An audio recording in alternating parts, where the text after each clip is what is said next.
Promoter ni Casimiro naghahamon, Mindoro delikado, Jerusalem. Nakasama si Inoue. Ito ang pag-usapan natin. Pero bago ang lahat, pakisubscribe po ng channel ko. Huwag niyo na rin kalimutan i-click ang notification bell para lagi kayong una sa balita.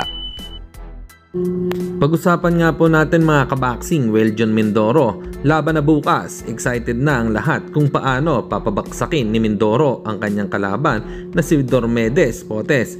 Sa katatapos lang na weigh-in nila ay tumimbang po ang ating pambato ng 162.2 pounds habang ang kalaban nito ay tumimbang ng 169.4 pounds. Kaya naman dahil dyan ay nag-aalala naman ang ating Filipino boxing fans na baka mahirapan dito si Mindoro. Delikado kasi na mas mabigat ang kalaban. Minsan sa mga overweight ay sila pa ang nananalo sa laban. Bagamat malaki pa din ang tiwala ko kay Mindoro.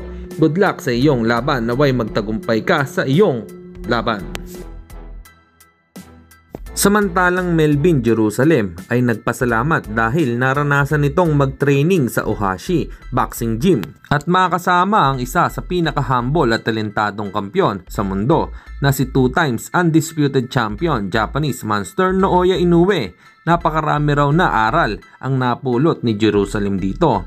Lalo daw siyang magsusumikap para makamit ang pangarap sa buhay, hindi lang sa boxing kundi sa labas ng ring.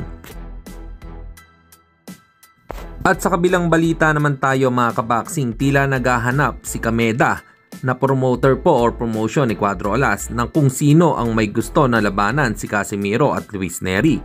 Umaasa daw si Kameda na maabot nila ang mga boxing fans at madagdagan ang oportunidad para sa mga Japanese boxer. Are there any fighters who want to challenge Nery or Casimiro? Saad po ito ni Kameda. Ano pang masasabi nyo dito mga kaboxing? Comment lang kayo sa ibaba.